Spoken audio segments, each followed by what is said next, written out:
જો આજે એક નવી જ પઝલ લઈને આવી છું. હા વળી કાગળ છે આ એક કાગળ છે મારી પાસે, હા A4 સાઈઝનો. બરાબર. આ કાગળને એવી રીતે કાપવાનો હા કે જેમાંથી આખું આપણું શરીર પસાર થઈ શકે.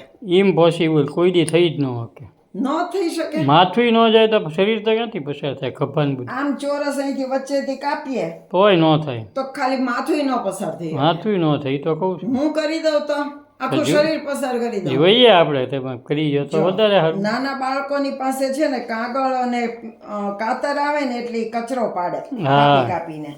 પણ નાના બાળકોને આપણે આ શીખવીએ ને તો કચરો પાડવાને બદલે કંઈક સર્જનાત્મક કરે. બરાબર. જો આમ અડધું કર્યું મેં પહેલા, હા અને હવે અહીંથી એક કટ મૂકું છું. જોજો હો બરાબર.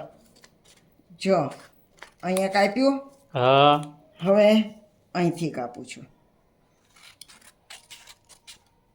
અડધે અડધે સુધીનું, આખું નહીં કાપવાનું. બરાબર.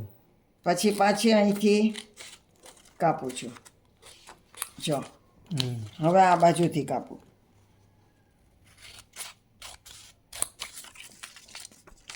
હવે અહીંથી કાપું. હવે અહીંથી કાપું. એટલું બધું કાપડ ક્યાંથી જાય? અરે જોયા કરો. આ બેન થાય એવું જ નહીં હો. તમે ગમે એટલી મહેનત કરો ને, નહીં મને નથી લાગતું. જોયા કરો ભાઈ, જોયા કરો. હા આપણે તો જોયા જ કરવાનું છે ને.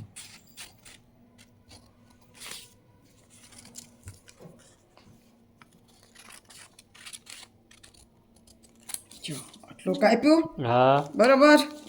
હવે જે અહીંયા આ લાઈન છે ને હા એને આપણે આ પહેલો ભાગ એમને એમ રાખવાનો, બરાબર. અને બાકીનું બધું વચ્ચેથી કાપી નાખવાનું.